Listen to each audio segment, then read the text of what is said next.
महाराज की, श्री गुरु जी महाराज की, समस्त संत भक्तन की, श्री वेंकटेश भगवान की जय जय श्री राम। उज्जृंभमाण रसवारिणि श्रीरंगैव प्रणयलोल विलोचनायाः तस्याः कदानुभविता मयि पुण्य दृष्टिर् वृंदाटवी नवनिकुंज ग्रहाधिदेव्या।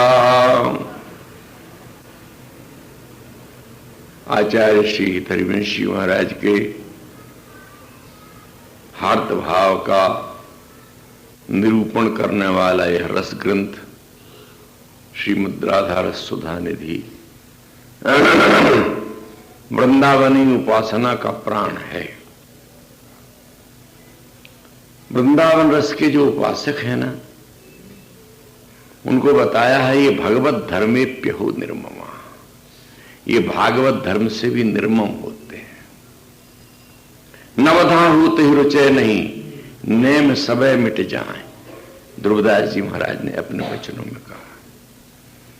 भक्ति नवधा के क्रम से उठकर के जब प्रेम लक्षणा के रूप में आती है और रसमयी हो जाती है। पहले तो भक्ति वैधि है, श्रवण से लेकर के आत्मनिवेदन पर्यंत। और शंकराचार्य जो अद्वैतवादी आचार्य हैं, उन्होंने तो भक्ति के स्वरूप को, और वैसे तो प्रतिपादन बहुत किया है उन्होंने, पर अपने शारीरिक भाष्य में भक्ति के स्वरूप को बहुत नीचे गिरा दिया है। उन्होंने तो मोक्ष साधन सामग्र्याम भक्ति रेव गरीयसी कह दिया। मोक्ष के साधनों में जितने भी जप तप स्वाध्याय तप आदि हैं, उनमें भक्ति श्रेष्ठ है। तो भक्ति को उन्होंने साधन रूपा माना है। किंतु भक्ति के महामहिम आचार्यों में श्रीमन नारद ने, देवर्षि नारद ने अपनी भक्ति सूत्र में भक्ति देवी को सात्वस्मिन फल रूपा कहा है। भक्ति फल रूपी है, क्योंकि सब साधनों का सुफल प्रभु के चरणारविंद की भक्ति है। ये भक्ति साधन के क्रम में 9 भेद की है। उनके गुण श्रवण करो, उनके नाम का गान करो, उनके श्री चरणों का स्मरण करो, उनके श्री अर्चा विग्रह की स्थापना करके विविध भांति उपचारों से 16 10 पंच और प्रेम के अनेक उपचारों से उनकी सेवा करो, उनके दास बन जाओ, उनके मित्र बन जाओ और उनके चरणों में अपना सब कुछ समर्पण करते हो। मेरा मुझ में कुछ नहीं, जो कुछ है सो तोड़, तेरा तुझको सौंपते क्या लागे है मोर। जब तुम्हारा साध्य न लोक रह जाए और न परलोक रह जाए, न मोक्ष रह जाए न परम पद रह जाए। समर्पण का तो यही अर्थ है, जहां अपनी खुदी को मिटा दे, अपने अस्तित्व को समाप्त कर दे, इसके पश्चात प्रभु की कृपा होती है, तब अंतरंग कृपा का पात्र होता है। प्रस्तुत श्लोक में कृपा की बात कही जा रही है। जब कृपा होती है तो प्रभु जहां अपने को समर्पित किए हुए हैं, अपने समर्पित को वहीं पहुंचा देते हैं। वृंदावनेश्वर ठाकुर श्री आनंद कंद श्री कृष्ण स्वामी श्री राधा वृषभानुनंदिनी के चरणों में समर्पित है।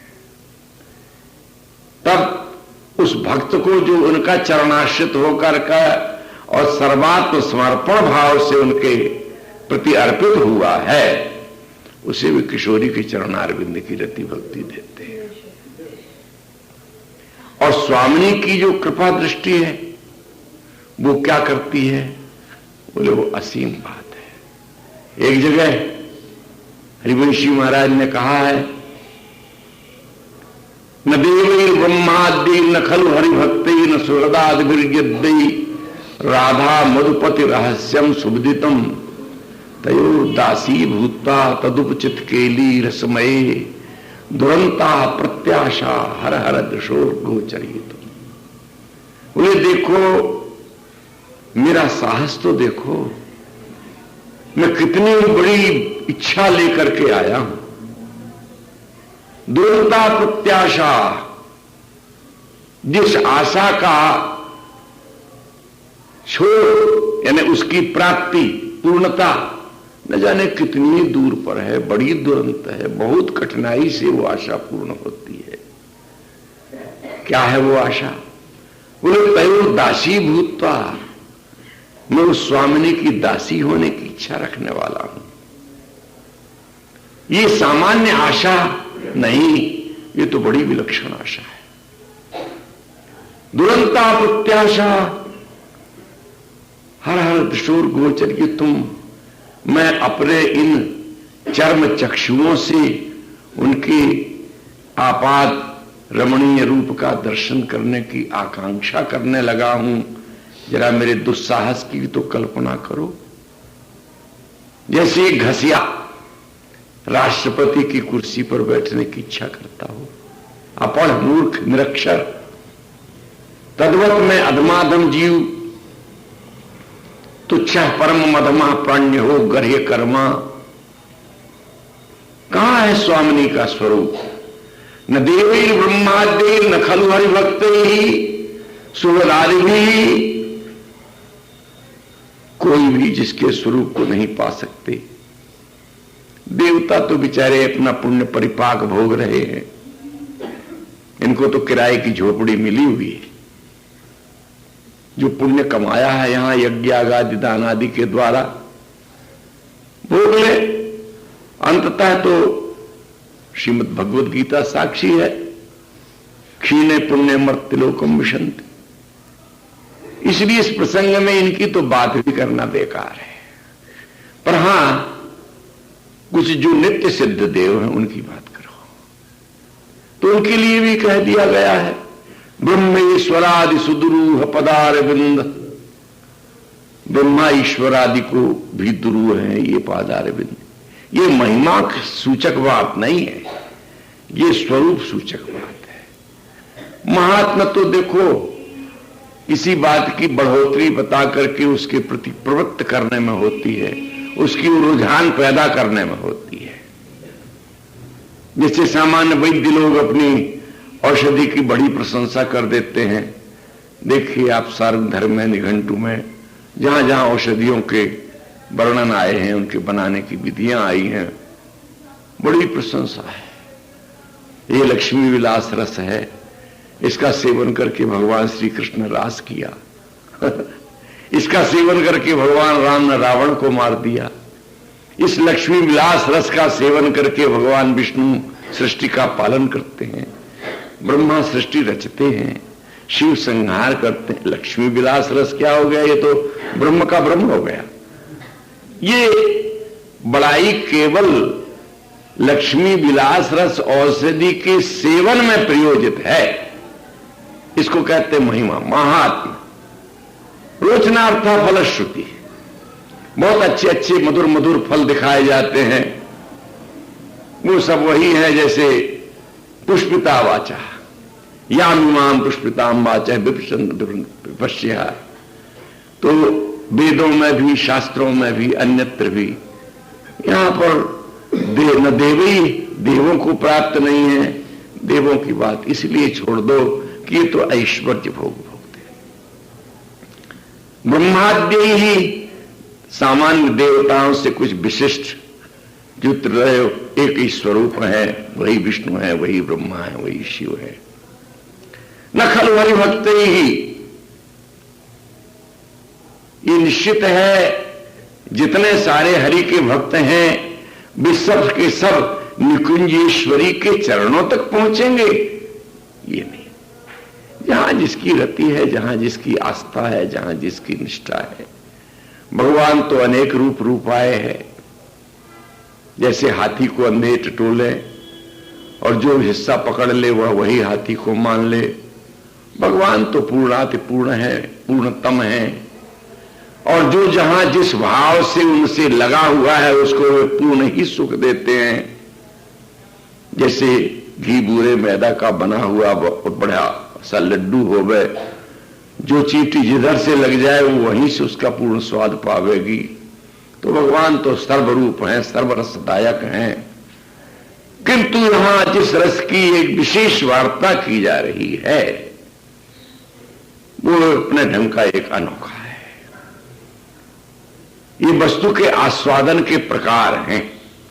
दास को भी वही भगवान प्राप्त होता है जो सखा को मिलता है, कांता को भी वही प्रियतम भगवान मिलता है जो एक वात्सल्यमयी जननी को प्राप्त होता है, पर आस्वादन के भेद भिन्न भिन्न है। वृंदावन के रसिकों ने, रसिकाचार्यों ने रसो विषय रसम भिवायम लब्धानंदी भवती, वह रसरूप है, उस रसरूप को जिस दृष्टि से देखा है उसकी ये बात है।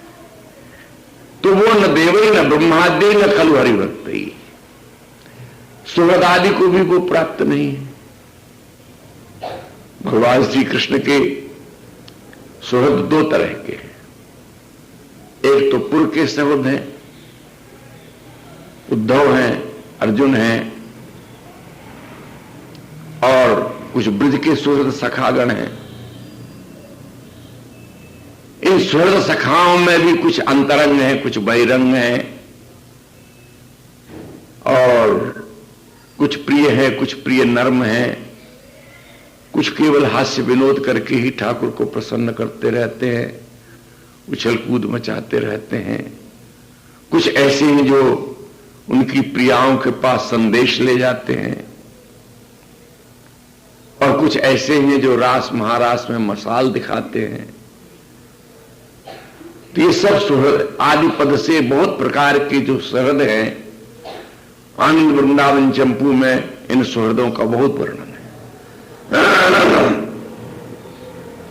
यह जो स्वरूप है जिसमें निकुंजेश्वरी के साथ उनका दिव्यतम अकल्पनीय विलास संपन्न होता है, वे मधुपति के रहस्य से ये सब वंचित हैं। तयोदासी भूत्वा, उन मधुपति की को रसदान करने वाली, रसास्वादन कराने वाली एकमात्र रसनिधि स्वामिनी श्री राधा, इनकी दासी होकर के मैं उनके कैंकर्य का सुख चाहती हूं। दुरंता प्रत्याशा, ये आशा मेरी बड़ी दुरंत आशा है। परंतु इस रस देश का एक अनिवार्य भाव यह भी है कि जिसके अंतर में ये आशा उदित हो जाती है उसके सामने सारे साधन और साध्य शून्य हो जाते हैं। दूराद पास स्वजनान सुखमर्थ कोटिम सर्वेषु साधन वरेषु चिरम निराशा, बस वो एक ही जगह टिका रहता है। वर्षंतमेव सहजाद्भुत सौख्य धाराम तम राधिका चरण रेणु महम स्मरामि। छूट जाते हैं बहुत दूर उनके वो स्वजन, और इनको जब तक तुम अपने स्व को उसके साथ एकाकार नहीं करोगे, अपने स्व को कहीं अन्यत्र अन्य जनों में टिकाए रखोगे, तब तक वो स्वजन नहीं बन सकता है तुम्हारा। उसे स्वजन बनाने के लिए ये भाई बंधु गुरुजन इन दुर्जनों को छोड़े, फिर ललता किशोरी दाना दिलवर से दिल को जोड़े, तब इस रस के पावे चस्के जो लोक लाज खोई, मैं बेचती हूं मन के माखन को ले कोई। दूराद पास स्वजनान सुखम अर्थ कोटिम कोटि कोटि अर्थम, कोटि कोटि प्रकार के लाभों को जिनको तुम परम लाभ मानते हो, चाहे वो स्वर्ग हो, चाहे तुम्हारा मोक्ष हो, और चाहे एक छोरा प्राप्त करने का हो चित्रकेतु की भांति, उसके लिए वही बहुत बड़ा था। बहुत बड़ी पृथ्वी का विशाल राज्य था, 3.5 करोड़ उसके रानियां थीं, पर एक संतान नहीं थी। अंगिरा और देवर्षि नारद आए, कुशल प्रश्न पूछा, हमारा सब कुछ है पर एक पुत्र के बिना सब शून्य है। भाई ये तुम्हारे सुख दुख का हेतु बनेगा। जो कुछ हो उस समय तो वो कामांध था, वासना से अंधा हो रहा था, पुत्र वासना थी, दे दिए। 1 वर्ष के बाद उसकी मृत्यु हो गई विशेष घटनाक्रम से। उस समय फिर देवर्षि नारद और अंगिरा आए, तब उसकी समझ में आया कि ये जो मेरी वासना थी ये बहुत बड़ी बाधक थी। जब संतों की कृपा हुई तो काम बनने में देर नहीं थी। वही फिर आगे जाकर के बहुत बड़ी पदवी को प्राप्त हुए, परम भागवत हो गए, वृत्रासुर होकर के भी। अजात पक्षा इव मातरम खगास्तन्यम यथा वत्सतरा क्षुधार्ता प्रियम प्रियव विषितम विषन्ना मनोविंदाक्षुद्रक्षते त्वाम। जिस समय शाप दिया है भगवती पार्वती ने, आकर के प्रणाम किया और बोले मैं क्षमा याचना के लिए नहीं प्रणाम कर रहा, प्रणाम करना चाहिए भद्र बड़े पुरुषों को, इसलिए करता हूं। और जो आपने अभिशाप दे दिया मुझको, मैं उसको हर्षपूर्वक धारण करूंगा। केवल मेरे हृदय में एक इच्छा है कि भगवान के चरणारविंद हृदय में विराजमान रहे। चाहे किसी दिशा में चला जाऊं, किसी दशा में चला जाऊं, कहीं कोई अंतर नहीं आता है। शिव जी ने प्रशंसा की, देखा कि भगवान के भक्तों का स्वरूप कितने निष्प्रह, कितने बेपरवाह। जब इंद्र के साथ युद्ध हुआ तो इंद्र को फटकार, रे कामलोलुप ठहरो, जब मैं तुमको कहूं तब मुझे मारना। और भगवान से स्तुति प्रार्थना करते लीन हो गए। न नाग पृष्ठम न पारमेष्टम न महे न धृष्टम न रसाधिपत्यम न योग सिद्धि पुनर्भवम वा वांछन्ति यत्पादरज प्रपन्ना। प्रभु तुम्हारे जो चरणों के दास हैं ये सब कुछ नहीं चाहते हैं, क्योंकि उन्होंने उस महामहिम वस्तु को पा लिया। तुम्हारे श्री चरणों की प्रीति में, भक्ति में जो रस है, जो सुख है, जो उपलब्धि है, जो पूर्णता है, वो ये सुख अर्थ कोटि में नहीं है। तो इस वृंदावन रस का उपासक कहां है? उसके लिए स्वजन फजन कुछ नहीं है। नहीं सो माता पिता नहीं पुत्र मित्र को नाहि, इनमें जो अंतर करे बसत वृंदावन माहि। सर्वेषु साधन वरेषु चिरम निराशा। जब साध्य ही नहीं रहेगा तब साधन क्या पत्थर होगा। जितने भी साध्य साधन है सबका सब तुच्छ हो गए। एक जगह और भी इसी तरह के एक वर्णन राधा सुधा निधि में आया। धर्माद्यर्थ चतुष्टयम विजयताम किम तद्वृथा वार्तया सही कांतीश्वर भक्ति योग पदवी तारोपिता मूर्धनी यो वृंदावन सीन कश्चन घनाश्चर्य किशोरी मणि तत्कैंकर रसामृता देह परम चित्ते न मे रोचते।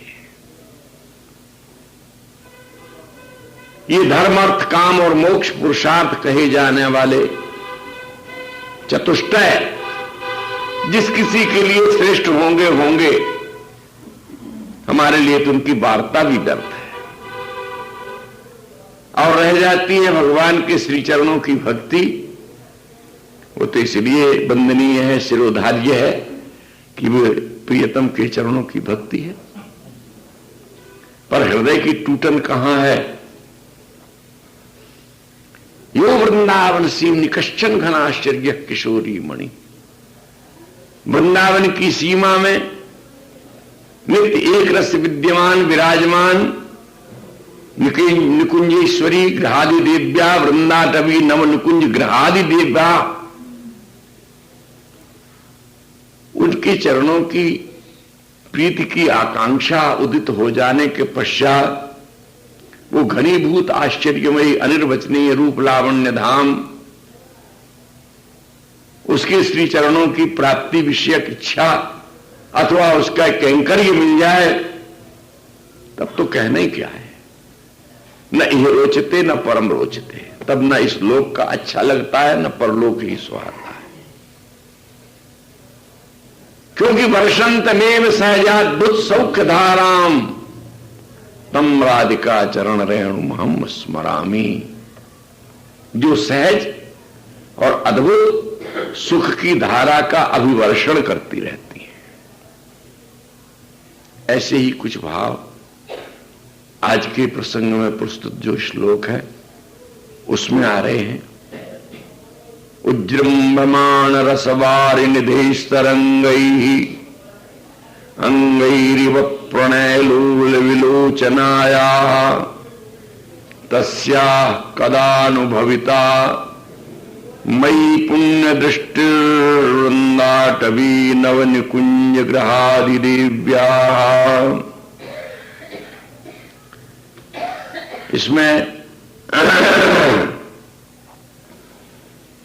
कदानुभविता मयि पुण्य दृष्टि, उसकी पुण्य दृष्टि की वर्षा कभी मेरे लिए होगी। पुण्य का अर्थ पुण्यवा रुचिरवा अमरकोश में पुण्य और पवित्र और रुचि दोनों अर्थ दिए। स्वामिनी की दृष्टि तो सदा ही पवित्र है, पूर्ण है, जिनको पहले नहीं कहा ब्रह्मेश्वरादि सुदूर पदार बिंद श्रीमत पराग परमाद्भुत सौम्य लक्ष्मणा ब्रह्मादि दुर्गम गतनई। ब्रह्मेश्वरादि सुदूर पदार बिंद श्रीमत पराग परमाद्भुत वैभवाया सर्वार्थ सार रसवर्षि कृपार्थ दृष्टि। स्वामिनी का स्वरूप ये है, सर्वार्थ सार के रस का सार का जो अभिवर्षण करती रहती है, वह रुचिमती दृष्टि, जिस दृष्टि में केवल प्रेम है, दया है, करुणा है, स्नेह है, अनुराग है। और एक जगह तो आगे राधा सुधारिणी में कहा कि यदि ऐसी स्वामिनी का कटाक्ष सर प्राप्त हो जाए, किसका बोले स्या स्फूर्जत पदनक मन ज्योतिरेकच्छताया साचेद राधा यदि कदाचित दृष्टिपातम कदाचिन मुक्तिस्तुच्छी भवति बहुश प्राकृता प्राकृतश्री। ऐसी स्वामिनी की कृपा की दृष्टि का पात हो जाए अस्मदादि जीवों पर तो मुक्ति भी तुच्छ हो जाए, और जितनी भी प्राकृत अप्राकृत स्त्री है वह सब की सब हमारे लिए धूल से भी बदतर हो जाए, सामान्य हो जाए, उसके प्रति हमारी मानो कोई स्पृहा न रह जाए।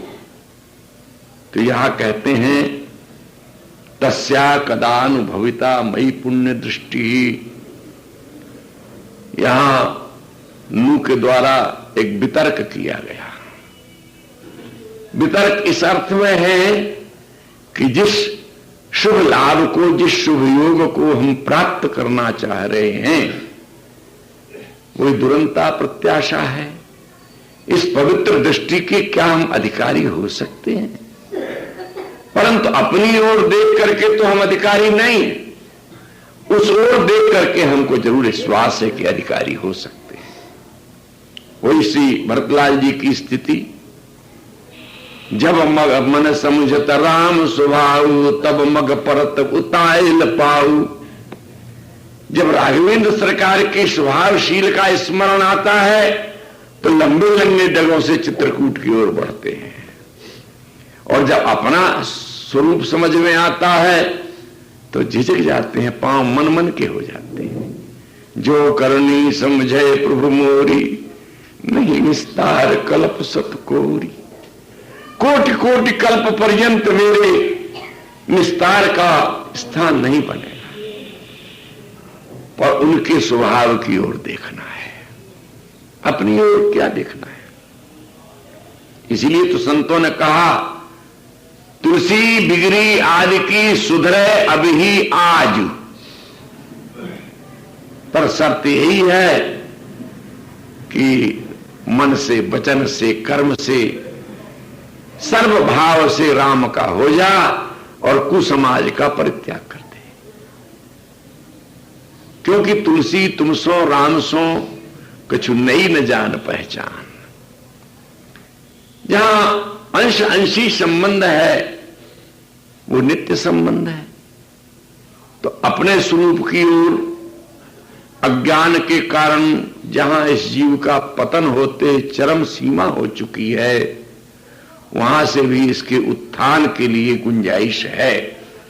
क्योंकि प्रभु समर्थ कौशलपुर राजा स्वामिनी तो अत्यंत करुणा की मूर्ति है। प्रभु के अनुग्रह से न जाने कितने जीवों का निस्तार हुआ है।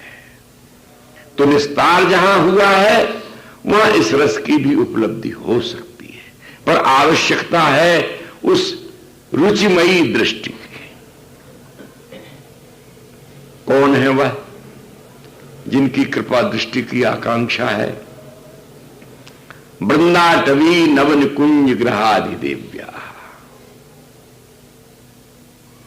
वृंदा नाम की लता वृक्षों की अटवी है जो, जिसकी गली गली में, पथ पथ में वृंदा का ही साम्राज्य है। और वृंदा का स्वरूप है जुगल के मन के भावों को समझ करके उनके सुख की सृष्टि रचना।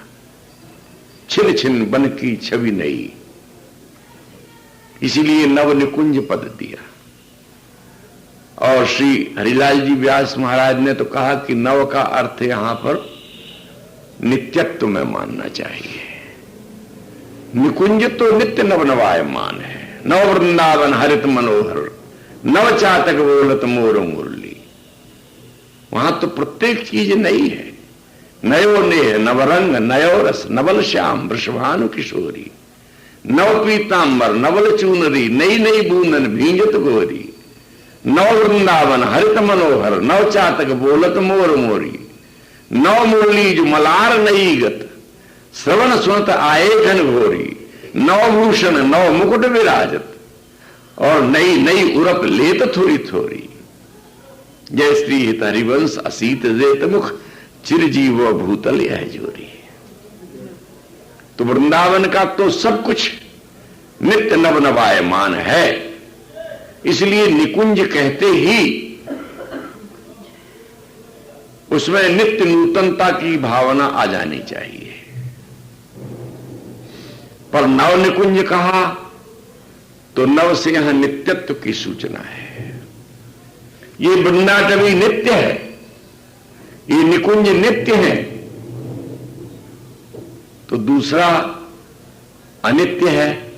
अनित्य कहते जरा शोभा नहीं देता, नैमित्तिक कहने में कुछ अच्छा लगता है। द्वापरांत में जो लीलाएं होती हैं वो नैमित्तिक लीलाएं हैं।